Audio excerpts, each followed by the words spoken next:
ವೀಕ್ಷಕರೇ, ಹೃದಯಾಘಾತ. ಈ ಹೃದಯಾಘಾತ ಇತ್ತೀಚಿನ ದಿನಗಳಲ್ಲಿ ಸಾಮಾನ್ಯವಾಗಿದೆ. ಹೌದು, ಕಳೆದ 10 ವರ್ಷದಿಂದ ನೋಡೋದಾದ್ರೆ ಈ ಹೃದಯಾಘಾತ ಅನ್ನುವಂಥದ್ದು ತುಂಬಾನೇ ಜಾಸ್ತಿ ಆಗ್ತಾ ಇದೆ. ಅದರಲ್ಲೂ ಹೆಚ್ಚಾಗಿ ಕಡಿಮೆ ವಯಸ್ಸಿನವರಿಗೆ, 20 ವರ್ಷದ ಒಳಗಡೆಯ ಅಂದ್ರೆ ಮಕ್ಕಳಿಗೂ ಕೂಡ ಈ ಹೃದಯಾಘಾತ ಅನ್ನುವಂಥದ್ದು ಕಾಮನ್ ಆಗ್ತಾ ಇದೆ. ಅಂದ್ರೆ ಈ ಹೃದಯಾಘಾತ ಅನ್ನುವಂಥದ್ದು ಕಾಮನ್ ಕಾಯಿಲೆ ರೀತಿ ಆಗ್ಬಿಟ್ಟಿದೆ. ಸ್ನೇಹಿತರೆ, ಹೃದಯಾಘಾತ ಅಂತಲ್ಲ, ಬೇರೆ ಬೇರೆ ರೀತಿಯ ಹೊಸ ಹೊಸ ಕಾಯಿಲೆಗಳು ಚಿಕ್ಕ ವಯಸ್ಸಿಗೇನೆ ಹೆಚ್ಚಿನವರಲ್ಲಿ ಕಾಣಿಸ್ತಾ ಇದೆ. ಈ ರೀತಿ ಆಗೋದಕ್ಕೆ ತುಂಬಾ ಕಾರಣಗಳಿವೆ. ಆದ್ರೆ ಒಬ್ರೊಬ್ರು ಒಂದೊಂದು ರೀತಿಯ ಕಾರಣಗಳನ್ನ ಹೇಳ್ತಾರೆ. ಆದ್ರೆ ಇನ್ನು 60% ಅಂದ್ರೆ ರಿಪೋರ್ಟ್ ಏನು ಹೇಳುತ್ತೆ ಅಂದ್ರೆ ಜನರ ಡೈಲಿ ಲೈಫ್ ಸ್ಟೈಲ್ ಇಂದ ಈ ರೀತಿ ಆಗುತ್ತೆ ಅಂತ. ಸ್ನೇಹಿತರೆ, ಯಾವ ರೀತಿ ಅಂತ ಹೇಳಿದ್ರೆ, ತಿನ್ಕೊಂಡು ಮಲಗೋದು, ಇಡೀ ದಿನ ಮೊಬೈಲ್ ನೋಡ್ಕೊಂಡು ಕೂತ್ಕೊಳ್ಳೋದು, ಹಾಗೂ ಏನು ಆಕ್ಟಿವ್ ಇಲ್ದಿರುವಂತಹ ಒಂದು ಜೀವನ. ಹೌದು, ನೀವೇ ಒಂದ್ಸಲ ಯೋಚನೆ ಮಾಡಿ ನೋಡಿ. ತುಂಬಾ ವರ್ಷಗಳ ಹಿಂದೆ ಹೋದ್ರೆ ಈ ಮೊಬೈಲ್ ಅನ್ನೋದೇ ಇರಲಿಲ್ಲ. ಅವಾಗ ಜನರು ತುಂಬಾನೇ ಆಕ್ಟಿವ್ ಆಗಿ ಇರ್ತಾ ಇದ್ರು.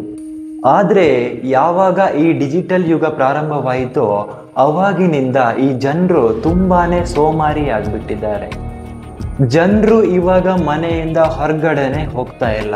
ಮೊಬೈಲ್ ಒಂದಿದ್ರೆ ಸಾಕು, ಅವರ ಕೂತ ಜಾಗಕ್ಕೆ ಅವ್ರು ಹೇಳಿದ್ದೆಲ್ಲ ಅವ್ರ ಮನೆಗೆ ಬರುವಂತಾಗ್ಬಿಟ್ಟಿದೆ. ಹೌದು, ಬೆಳಗ್ಗೆ ಟಿಫಿನಿಂದ ಹಿಡಿದು ಸಂಜೆಯ ಊಟದ ತನಕ ಈ ಸ್ವಿಗ್ಗಿ, ಝೊಮ್ಯಾಟೊ ಅಂತ ಆ್ಯಪ್ಗಳಲ್ಲಿ ಆರ್ಡರ್ ಹಾಕಿ ಜೀವನನ ನಡೆಸ್ತಾ ಇದ್ದಾರೆ. ಹೌದು ಸ್ನೇಹಿತರೆ, ಅಂದ್ರೆ ಈ ಅಡುಗೆ ಮಾಡಿ ಊಟ ಮಾಡೋದಕ್ಕೂ ಕೂಡ ಈ ಜನರಿಗೆ ತುಂಬಾನೇ ಸೋಮಾರಿತನ ಆಗ್ಬಿಟ್ಟಿದೆ. ಇವಾಗಿನ ಕಾಲದಲ್ಲಿ ಏನಾಗ್ಬಿಟ್ಟಿದೆ ಅಂದ್ರೆ ಹೊರಗಡೆಯ ಚಟುವಟಿಕೆ ಕಡಿಮೆಯಾಗಿ ಮೊಬೈಲ್ ಚಟುವಟಿಕೆ ತುಂಬಾನೇ ಜಾಸ್ತಿ ಆಗಿದೆ. ಓಕೆ, ಇವಾಗ ನಾನು ಸೀದಾ ಪಾಯಿಂಟ್ಗೆ ಬರ್ತೀನಿ. ನಾನಿವಾಗ ನಿಮಗೆ ಒಂದು ಸ್ಟೋರಿ ಹೇಳ್ತೀನಿ, ಸ್ವಲ್ಪ ಗಮನವಿಟ್ಟು ಕೇಳಿ. ಈ ಕತೆ ಬಂದ್ಬಿಟ್ಟು ಕೋಲ್ಕತ್ತಾದ JEE ಆಸ್ಪಿರೆಂಟ್ ಆಗಿರುವಂತಹ ನಿಖಿಲ್ನ ಕತೆ. ಈತನ ಪೇರೆಂಟ್ಸ್ಗೆ ತುಂಬ ವರ್ಷ ಆದಮೇಲೆ ಈ ನಿಖಿಲ್ ಹುಟ್ಟುತ್ತಾನೆ. ಹೈಲಿ ಎಜುಕೇಟೆಡ್ ಆದಂಥ ಆತನ ಪೇರೆಂಟ್ಸ್ಗೆ JEEಯಲ್ಲಿ ಒಳ್ಳೆಯ ರ್ಯಾಂಕ್ ತಂದು ನಿಖಿಲ್ನನ್ನ ದೊಡ್ಡ ಮಟ್ಟದ ಕಾಲೇಜ್ಗೆ ಅಡ್ಮಿಷನ್ ಮಾಡಬೇಕೆಂಬ ಗುರಿ ಅವರದಾಗಿರುತ್ತದೆ. ಹಾಗಾಗಿ ಅವನನ್ನು 4ನೇ ತರಗತಿಯಿಂದ JEE ಕೋಚಿಂಗ್ ಇರುವಂಥ ಶಾಲೆಯಲ್ಲಿ ಅಡ್ಮಿಷನ್ ಮಾಡ್ತಾರೆ. ನಿಖಿಲ್ ತನ್ನ ಓದಿನ ಕಡೆ ತುಂಬಾನೇ ಆಸಕ್ತನಾಗಿದ್ದ. ಅವನ ಸಮಯವನ್ನು ಬರೀ ಓದಲು ಬರೆಯಲು ಮಾತ್ರ ಕಳೆಯುತ್ತಿದ್ದ. ಹೀಗೆ ಈಸಿಲಿ ಇವನು ಹೈಸ್ಕೂಲನ್ನು ಕಂಪ್ಲೀಟ್ ಮಾಡ್ತಾನೆ. SSLC ಮುಗಿತಿದ್ದ ಹಾಗೆ ಅವನ ಉತ್ಸಾಹ ಕೂಡ ಮುಗಿತದೆ. ಆವಾಗಲೇ ಹೇಳಿದಂತೆ ಇವನ ಪೇರೆಂಟ್ಸ್ ಅವರ ಆಸೆಯಂತೆ ಮಗನನ್ನು ಹೈ ರೇಟೆಡ್ ಕಾಲೇಜ್ಗೆ ಅಡ್ಮಿಷನ್ ಮಾಡ್ತಾರೆ. ತುಂಬ ಎಕ್ಸೈಟ್ ಆಗಿ ಹೋಗಿರುವಂಥ ನಿಖಿಲ್ನ ಎಕ್ಸೈಟ್ಮೆಂಟ್ ಜಾಸ್ತಿ ದಿನ ಲಾಸ್ಟ್ ಆಗಲ್ಲ. ಯಾಕಂದ್ರೆ ನೋಡಿ ವೀಕ್ಷಕರೇ, ಒಂದು ಹೈ ರೇಟೆಡ್ ಕಾಲೇಜ್ನ ಎಕ್ಸಾಂಪಲ್ನ ಕನ್ಸಿಡರ್ ಮಾಡಿದ್ರೆ ಅಲ್ಲಿಗೆ ಬೇರೆ ಬೇರೆ ಪ್ಲೇಸ್ನಿಂದ ವಿದ್ಯಾರ್ಥಿಗಳು ಬರ್ತಾರೆ.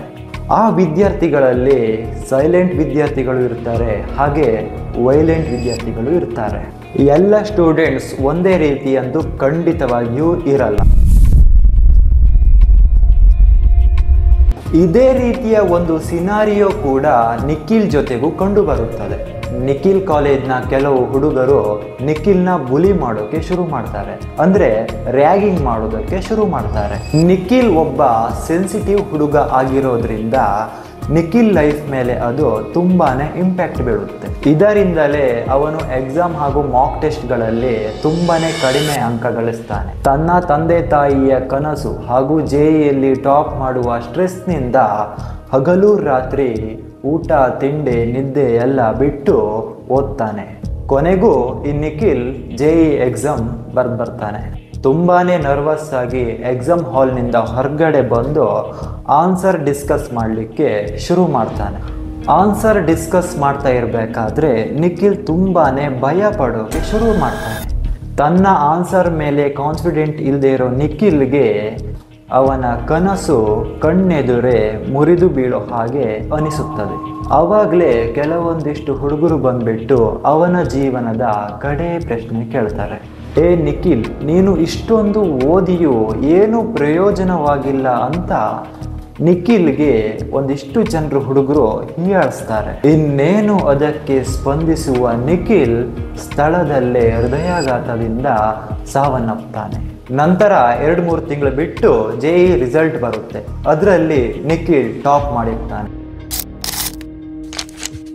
ಸೊ ಕನ್ಕ್ಲೂಷನ್ ಏನು ಗೊತ್ತಾ, ಹೃದಯಾಘಾತ ಅನ್ನುವಂಥದ್ದು ತುಂಬಾನೇ ಅನ್ಪ್ರೆಡಿಕ್ಟೇಬಲ್. ನಿಖಿಲ್ನ ಕನಸೇನೋ ನನಸಾಗುತ್ತದೆ, ಆದರೆ ನಿಖಿಲ್ಲೇ ಇರೋದಿಲ್ಲ.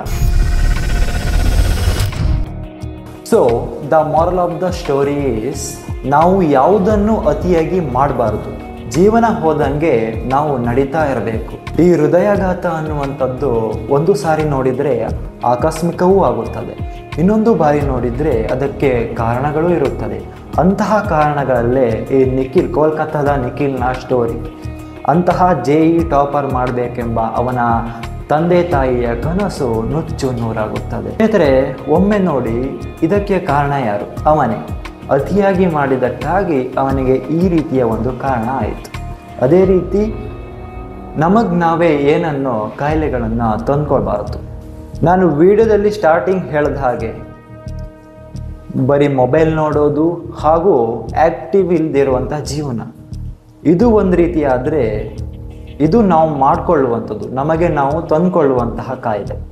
ಆದರೆ ನಮಗೆ ಗೊತ್ತಾಗದೇ ಇರುವಂತಹ ಕಾಯಿಲೆ ನಿಖಿಲ್ನ ಸ್ಟೋರಿ. ನೋಡಿದ್ರಲ್ಲ, ನೀವು ಯಾವುದೇ ರೀತಿ ಇರಲಿ ಆ್ಯಕ್ಟಿವ್ ಆಗಿ ಇರಿ, ಮೊಬೈಲನ್ನು ಸ್ವಲ್ಪ ಕಡಿಮೆ ಯೂಸ್ ಮಾಡಿ.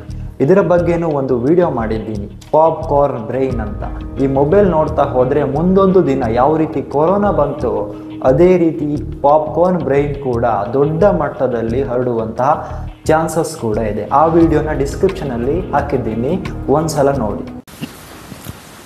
ಸೊ ಫ್ರೆಂಡ್ಸ್, ಲಾಸ್ಟ್, ನೀವೇನಾದರೂ ಕ್ರಿಯೇಟರ್ಸ್ ಆಗಿದ್ದರೆ, ಯೂಟ್ಯೂಬರ್ಸ್ ಆಗಿದ್ದರೆ, ನೀವೇನಾದರೂ ಒಂದು ಒಳ್ಳೆ ರೀತಿಯ ಟ್ರೈಪಾಡ್ ಆ್ಯಂಡ್ ಕ್ಯಾಮರಾ ಆ್ಯಂಡ್ ಈ ರೀತಿಯ ಒಂದು ಮೈಕನ್ನು ಬೈ ಮಾಡೋದಿದ್ದರೆ, ಕೆಳಗಡೆ ಡಿಸ್ಕ್ರಿಪ್ಷನಲ್ಲಿ ಕಡಿಮೆ ರೇಟಿಗೆ ಆಫರ್ ಇದೆ, ಲಿಂಕ್ ಹಾಕಿದ್ದೀನಿ. ತಗೊಳ್ಳೋರಿದ್ದರೆ ಬೇಗ ತಗೊಳ್ಳಿ, 2 ದಿನದಲ್ಲಿ ಆಫರ್ ಮುಗೀತದೆ.